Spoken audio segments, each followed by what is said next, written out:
Hello दोस्तों, इस video में हम एक ऐसी कॉमन मिस्टेक के बारे में बात करेंगे जो कई सारे IIT JEE aspirants JEE advance के मैथ्स के पेपर में करते हैं। वो गलती यह है कि वो मैथ्स के इजी क्वेश्चंस को लीव कर देते हैं सिर्फ इसलिए क्योंकि वो क्वेश्चंस दिखने में उन्हें टफ लगते हैं। एक और रीज़न यह भी होता है कि वो सोच लेते हैं कि जेईई एडवांस में इजी क्वेश्चंस तो आ ही नहीं सकते, वो भी मैथ्स में। और ये क्वेश्चन जिस चैप्टर का है उसको तो मैंने सिर्फ बोर्ड्स या जेईई मेंस लेवल तक पढ़ा है, तो मैं इस क्वेश्चन को कैसे कर पाऊंगा। इन्हीं रीजंस की वजह से वो फ्री के मार्क्स वाले जो क्वेश्चंस हैं उन्हें मिस कर देते हैं।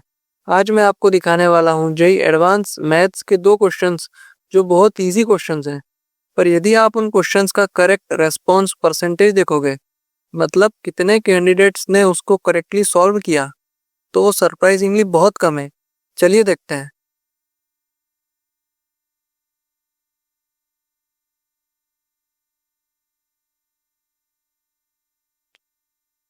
ये क्वेश्चन जेईई एडवांस 2019 पेपर 1 का है।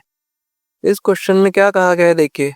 Late the point B with the reflection of the point A with respect to the line 8x - 6y - 23। ठीक है। Let gamma A and gamma B B circles of radii 2 and 1 with centres A and B respectively. तो A को centre लेके circle बना दिया gamma ए, और B को centre लेके सर्कल बना लिया गामा बी। ठीक है। तो पहले हमने क्या करा, ए पॉइंट से 8x - 6y - 23 जो लाइन है, दोनों डिस्टेंस निकाल ली। ठीक है, ये डिस्टेंस निकाली तो कितनी आ गई 5/2। तो इसका मतलब जो गामा है सर्कल है वो लाइन को इंटरसेक्ट या टच नहीं करेगा। ठीक है। अब आगे क्या बोला है, let T be a common tangent to the circles gamma A and gamma B such that both the circles are on the same side of T. ठीक है, कॉमन टेंजेंट है सच दैट सेम साइड पे होना चाहिए, तो मतलब इस side भी हो सकती है। ठीक है, कोई सा भी एक साइड ले लो, ये भी हो सकती है।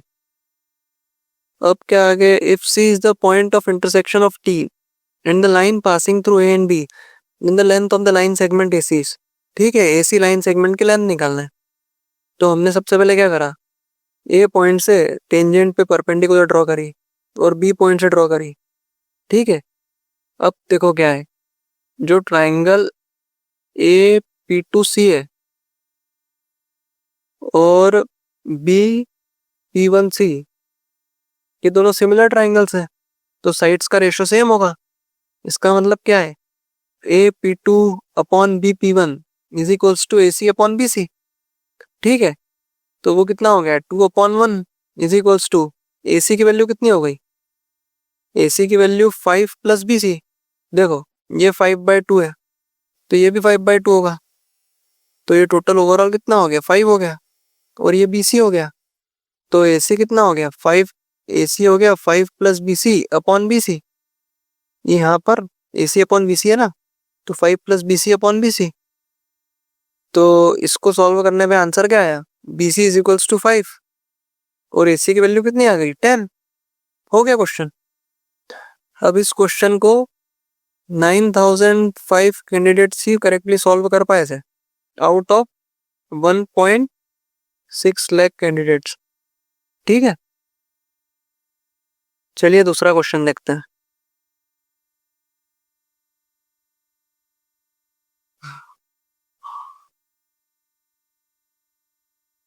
देखो ये क्वेश्चन में क्या है, 5 persons A, B, C, D and E are seated in circular arrangement. If each of them is given a hat of one of the three colors red, blue and green, then the number of ways of distributing hats such that the persons seated in adjacent seats get different colored hats. ठीक है, तो 5 लोगों को circular arrangement में बैठा दिया है और हमारे पास 3 कलर की हैट्स है, रेड, ब्लू एंड ग्रीन। अब हमें इस तरह से डिस्ट्रीब्यूट करना है कि कोई भी दो एडजेसेंट सीट्स पर बैठे जो लोग हैं उनके पास सेम कलर की हैट ना हो। तो ऑब्वियसली कोई भी हैट 3 नहीं हो सकती, मैक्सिमम 2 हो सकती है, 3 तो बिल्कुल नहीं हो सकती। यदि, क्योंकि देखो मान लो ए को हमने रेड दे दी तो बी और सी को तो रेड दे नहीं सकते हैं, फिर डी को हमने रेड दे दी। अब यदि 3 रेड है तो ई को भी हमने को रेड देना पड़ेगी, तो फिर कंडीशन ब्रेक हो गई। ठीक है, तो कोई भी हैट 3 नहीं हो सकती है, तो या तो 2 होगी या 1 होगी। ठीक है, तो 3 केस बनेंगे ये 2 1 2 1 2 2 2 2 1। ठीक है, सिंपल है। अब जैसे मान लो इस केस के हम नंबर ऑफ वेज निकालते हैं। रेड 2 है, ब्लू 1 है और ग्रीन 2 है। ठीक है, तो सबसे पहले हमने क्या करा, ब्लू हेड को किसी को भी दे दिया, तो कितनी तरह से दे सकते हैं, 5C1। ठीक है, मान लो ए को दे दी हमने ब्लू। ठीक है, अब हमारे पास दो रेड और 2 ग्रीन बची। तो अब इसको कितनी तरह दे सकते हैं, सच दैट एडजेसेंट सीट्स पे सेम ना हो। तो देखो, इसको रेड दी तो अब इसको आगे बी को रेड दे दी तो डी को रेड तो दे नहीं सकते हैं, तो डी को ग्रीन देंगे। फिर ई को ग्रीन नहीं दे सकते हैं तो रेड देंगे, और फिर सी को ग्रीन देंगे। फिर एक और पॉसिबल क्या होगा, इसको ग्रीन दे दी, इसको रेड दे दी, इसको ग्रीन दे दी और इसको रेड दे दी, बस 2 बनेंगे। तो कितना हो गया, इस केस के करस्पॉन्डिंग नंबर ऑफ वेज कितने हो गए, 5C1 multiply by 2 is equals to 10।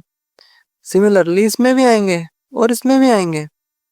तो हमारा आंसर कितना हो गया, इसमें 10 वेज हो गए, इसमें भी 10 वेज हो गए, इसमें भी 10 वेज हो गए, तो आंसर कितना हो गया, 30। ठीक है, कितना इजी क्वेश्चन था ये। मतलब जिसने बेसिक पीएनसी पढ़ा है और बेसिक लॉजिक लगा के करे इस क्वेश्चन को, तो इजीली हो जाएगा ये। अब इस क्वेश्चन को देखो, सिर्फ 4882 कैंडिडेट्स करेक्टली सॉल्व कर पाए थे।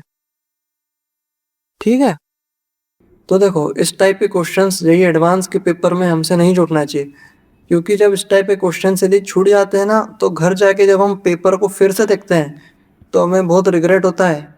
बात ध्यान रखना, इस टाइप के इजी क्वेश्चंस बिल्कुल भी नहीं छूटना चाहिए, बिल्कुल भी नहीं। ठीक है, जेई एडवांस के लिए आप सबको ऑल द बेस्ट।